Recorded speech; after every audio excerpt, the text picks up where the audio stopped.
साथियों, आपको पुस्तक जीवन की श्रेष्ठता और उसका सदुपयोग लेकर श्री राम शर्मा आचार्य, पृष्ठ 39, सेवा की साधना आवश्यक। आइए सुनते हैं सेवा की साधना क्यों आवश्यक है। इस बारे में परम पूज्य गुरुदेव को। मित्रों, त्याग में मिठास है। इसे बेचारे स्वार्थ परायण और कंजूस भला क्या समझेंगे। जो इस भूतल की अमर मिठास का आस्वादन करना चाहते हैं, उनकी नीति होनी चाहिए, आप लीजिए, मुझे नहीं चाहिए। यही नीति है जिसके आधार पर सुख और शांति का होना संभव है। मैं लूंगा, आपको न दूंगा की नीति को अपनाकर कैकेयी ने अयोध्या को नरक बना दिया था। सारी नगरी विलाप कर रही थी, दशरथ ने तो प्राण ही दे दिए। राजभवन मरघट की तरह शोक पूर्ण हो गया। जब आप लीजिए, मुझे नहीं चाहिए कि नीति व्यवहार में आई तो दूसरे ही दृश्य उपस्थित हो गए। राम ने राज्याधिकार को त्यागते हुए भरत से कहा, बंधु, तुम्हें राज्य सुख प्राप्त हो, मुझे ये नहीं चाहिए, मुझे यह नहीं चाहिए, मैं तो आपके साथ रहूंगी। सुमित्रा ने लक्ष्मण से कहा, अवध, तुम्हार काज कछु नहीं, जो पै राम सिया वन जाए। पुत्र, जहां राम रहे वहां अयोध्या मानते हुए उनके साथ रहो। कैसा स्वर्गीय प्रसंग है, कैसा स्वर्गीय प्रसंग है। भरत ने तो इस नीति को और भी सुंदर ढंग से चरितार्थ किया। भरत ने तो इस नीति को और भी सुंदर ढंग से चरितार्थ किया। उन्होंने राजपाट पे लात मारी और भाई के चरणों से लिपटकर बालकों की तरह रोने लगे। बोले, भाई, मुझे नहीं चाहिए यह राज्य, मुझे नहीं चाहिए यह राज्य, इसे तो आप ही लीजिए। राम कहते हैं, भरत, मेरे लिए तो वनवास ही अच्छा है। राज्य सुख तुम भोगो, त्याग के सुनहरी प्रसंग में स्वर्ग छिपा है। एक परिवार के कुछ व्यक्तियों ने त्रेता को सतयुग में परिवर्तित कर दिया। सारा अवध सतयुगी रंग में रंग गया। वहां के सुख सौभाग्य का वर्णन करते करते वाल्मीकि और तुलसीदास अघाते नहीं। प्रभु ने मनुष्य को इसलिए इस पृथ्वी पर नहीं भेजा कि एक दूसरे को लूट खाएं और आपस में रक्त की होली खेलें।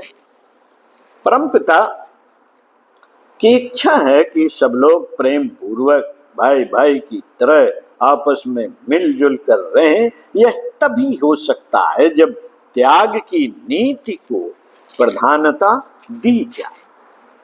स्वार्थ की अपेक्षा परमार्थ का अधिक ध्यान रखा जाए। आप किसी को कुछ दें या उसका किसी प्रकार का उपकार करें तो बदले में किसी प्रकार की आशा न रखें। जो कुछ आप देंगे वह 1000 गुना होकर लौट आवेगा, परंतु उसके लौटने की तिथि नहीं गिननी चाहिए। अपने में देने की शक्ति रखिए, देते चलिए, क्योंकि देकर ही फल प्राप्त कर सकेंगे।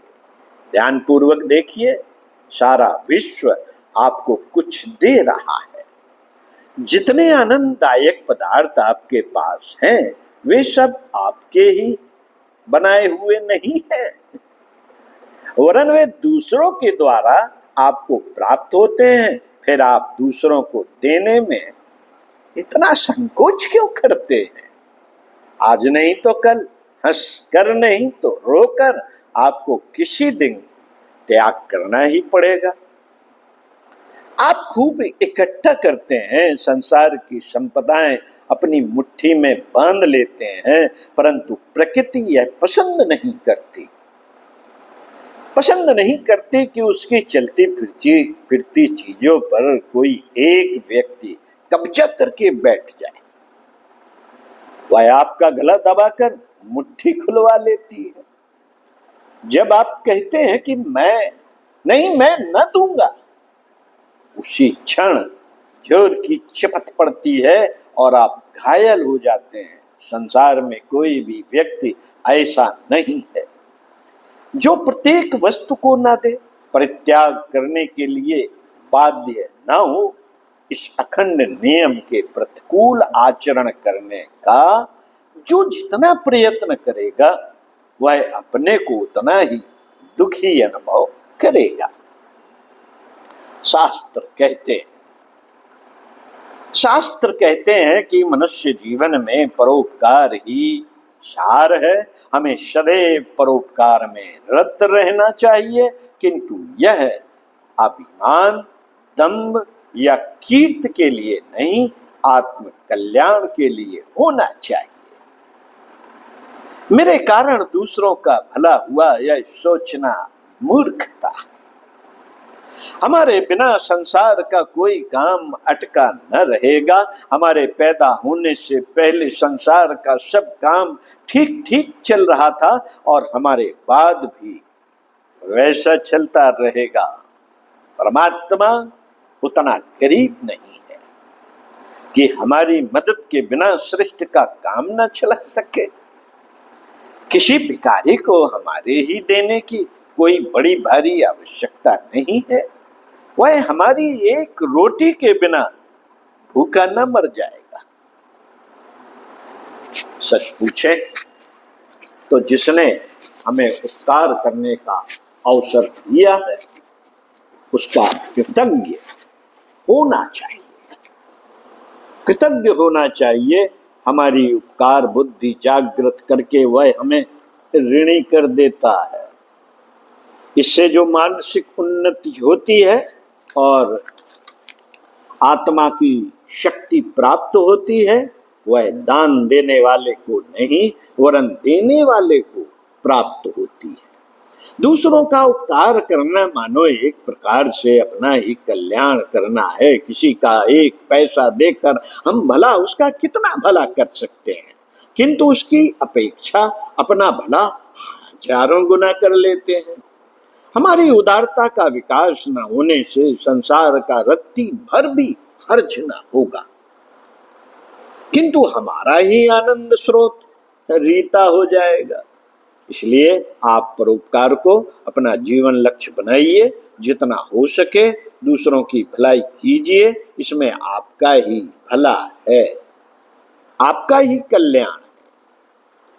त्याग करना, किसी की कुछ सहायता करना उधार देने की एक वैज्ञानिक पद्धति है। जो कुछ हम दूसरों को देते हैं हमारी रक्षित पूंजी की तरह जमा हो जाता है। जो अपनी रोटी दूसरों को बांट कर खाता है, उसको किसी बात की कमी न रहेगी। जो अपनी संपदा को जोड़ जोड़ कर जमा करता जाता है, उस पाषाण हृदय को क्या मालूम होगा कि दान में कितनी मिठास है। मैंने इतना दिया, पर इसका बदला मुझे क्या मिला, क्या मिलेगा, इसका विचार करने में उतावली ना कीजिए। बादलों को देखिए, वे सारे संसार पर जल बरसाते पड़ते हैं। किसने उनके एहसान का बदला चुका दिया? बड़े बड़े भूमिखंडों का सिंचन करके उनमें हरियाली उपजाने वाली नदियों के परिश्रम की कीमत कौन देता है? हम पृथ्वी की छाती पर जन्म भर लदे रहते हैं और उसे मलमूत्र से गंदी करते रहते हैं। किसने उसका मुआवजा अदा किया है? वृक्षों से फल, छाया, लकड़ी पाते हैं, पर उन्हें क्या कीमत देते हैं?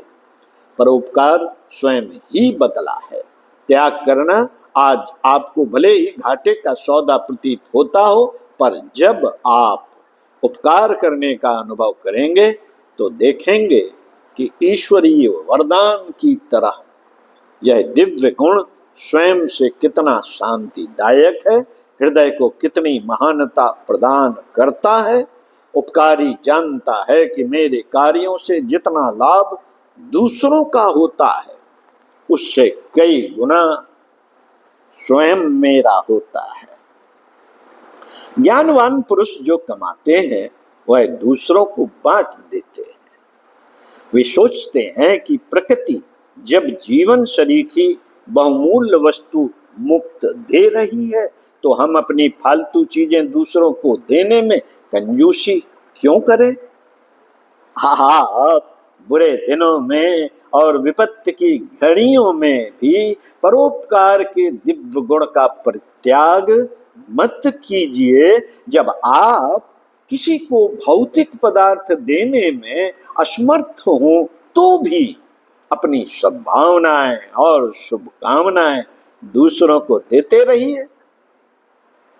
निस्वार्थ भावना से जीवन व्यतीत करने वाले के लिए संसार में निरुत्साह, पश्चाताप और दुख की कोई बात नहीं है। आप जरा सी बात के आवेश में आकर लड़ने मरने पर उतारू मत होजिए, वरन अपने विरोधियों पर दया और प्रेम की वर्षा करते रहिए। सद्भावना से दिव्य दृष्टि मिलती है।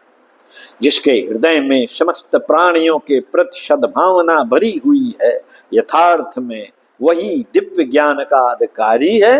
मनुष्यों में देवता वह है जो पवित्र है, निस्वार्थ है, प्रेमी है, त्याग भावी है। अपने तुच्छ शारीरिक स्वार्थों को परित्याग करने के उपरांत जो संतोष प्राप्त होता है वह चक्रवर्ती राजा हो जाने के सुख से भी हजारों गुना अधिक है। इसलिए आप स्वार्थ को त्यागने का अभ्यास आरंभ कीजिए। ज्ञान के द्वारा अपनी पार्श्व कंजूस वृत्ति को काबू में लाने का प्रयत्न करिए।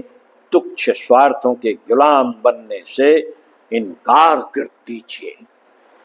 नम्रता, बलमन साहस, क्षमा, दया, प्रेम और त्याग भावना को अंदर धारण करने से हृदय में शाश्वत शांति का आविर्भाव होता है। स्वार्थ रहित प्रेम के इस महान नियम में अपने को केंद्रस्थ करना मानव संतोष, शीतलता, विश्राम और ईश्वर को प्राप्त करने के मार्ग पर पदार्पण करना है। जानना चाहिए कि प्रेम का अर्थ है त्याग और सेवा। आप घर के हर एक व्यक्ति के पक्ष में अपने स्वार्थों को छोड़िए और जिसे जिस वस्तु की आवश्यकता है उसे प्रदान कीजिए। वृद्ध जन आपसे शारीरिक सेवा चाहते हैं, बालक आपके साथ हंसना खेलना चाहते हैं, भाइयों को आपका आर्थिक सहयोग चाहिए, स्त्री को आपके स्नेहपूर्ण वार्तालाप की आवश्यकता है। जो जिस वस्तु को चाहता है उसे वह प्रदान कीजिए, किंतु ध्यान रखिए प्रेम कोई व्यापार नहीं है। एक हाथ से देकर दूसरे हाथ से मांगने की नीति प्रेमी को शोभा नहीं देती, न दे सकती है। वृद्धजनों से आप आशा मत करिए कि वे आपकी प्रशंसा करें ही, न भाइयों से यह चाहिए कि कमाऊ होने के नाते आपको कुछ अधिक महत्व दें। स्त्री यदि आपकी इच्छानुकूल शुश्रूषा करने में असमर्थ है तो उस पर झुंझलाइए मत, क्योंकि आप प्रेमी बनने जा रहे हैं। प्रेमी देकर मांग नहीं सकता, प्रेमी देकर मांग नहीं सकता। दुनिया में सारे झगड़ों की जड़ यह है कि हम देते कम हैं और मांगते ज्यादा हैं। हमें चाहिए कि दे बहुत और बदला बिल्कुल न मांगे या बहुत कम पाने की आशा रखें। यह नीति ग्रहण करते ही हमारे आसपास के सारे झगड़े मिट जाते हैं। प्रेमी त्याग करता है, उसका त्याग बेकार नहीं जाता, वरन 1000 गुना होकर लौट आता है। झगड़ा करने पर जितना बदला मिलता है, उससे अधिक गुना उसे बिना मांगे मिल जाता है। कदाचित कुछ कम भी मिले तो प्रेम से उत्पन्न होने वाले आंतरिक आनंद के मुकाबले में वह कमी नगण्य है। वह कमी नगण्य है। निरंतर देते रहने का स्वभाव जिनके हृदयों में स्थान कर लेता है, वह जानते हैं कि स्वर्गीय निर्धन आत्माएं हर्षांदोलित करने में कितनी समर्थ हैं। त्याग की देवी वृत्तियां हमारे आसपास के वातावरण को स्वर्गीय संपदाओं से भर देती हैं। त्याग के साथ साथ सेवा भी होनी चाहिए। जिस व्यक्ति को जिस वस्तु की आवश्यकता है, उसे वही दी जाए। कौन क्या चाहता है, इसके आधार पर यह निर्णय नहीं हो सकता कि उसे वही वस्तु मिलनी चाहिए। सन्निपात का रोगी मिठाई मांगता है, पर मिठाई देना तो उससे दुश्मनी करना है। आपका कोई प्रियजन कुमार्ग पर चलता है और उस दुष्कर्म की पूर्ति में आपको सहायक बनाना चाहता है। यदि आप उसकी सहायता करने लगे तो यह उसके साथ एक भयंकर अपकार करना होगा। आपको सुयोग्य सिविल सर्जन की तरह जांच करनी होगी कि उसे वास्तव में क्या कष्ट है और उसका उपचार किस प्रकार करना चाहिए। हैजे की बीमारी में बड़ी भारी प्यास लगती है, पर सुयोग्य डॉक्टर बीमारी को मनमानी मात्रा में पानी नहीं पीने देता। हो सकता है कि रोगी उस समय डॉक्टर से नाराज हो जाए और उसके साथ अभद्र व्यवहार करे, पर डॉक्टर प्रेमी है, इसलिए वह तात्कालिक प्रतिक्रिया की ओर ख्याल नहीं करता और रोगी के दीर्घकालीन हित को अपने मन में रखता हुआ अपना कार्य आरंभ करता है। साथियों, घर के जिन लोगों की मनोभूमि में जो त्रुटि देखें, वह दूर करने के लिए प्रयत्नशील रहें। त्याग वृत्ति से उन्हें प्रसन्न रखने का प्रयत्न करें, पर कैंची से काट छांट कर इन पेड़ों को श्रम बनाने का प्रयत्न करने में न चूके, अन्यथा और कटीले झाड़ बन सकते हैं। प्रेम के 2 अंगों को पूरी तरह हृदयंगम कीजिए, त्याग और सेवा, दान और सुधार। खेती को पानी की जरूरत है, पर निराई की भी कम आवश्यकता नहीं। दोनों काम एक दूसरे से कुछ विपरीत जान पड़ते हैं। सहायता और सुधार का एक साथ मेल मिलता नहीं दिखता।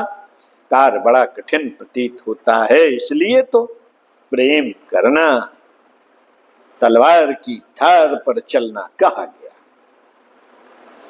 गया है।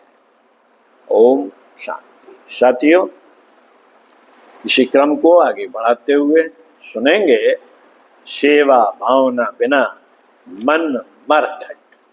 मन को यदि सुधारना है तो सेवा भावना करनी पड़ेगी, अपने जीवन में इसे उतारना पड़ेगा। ओम शांति।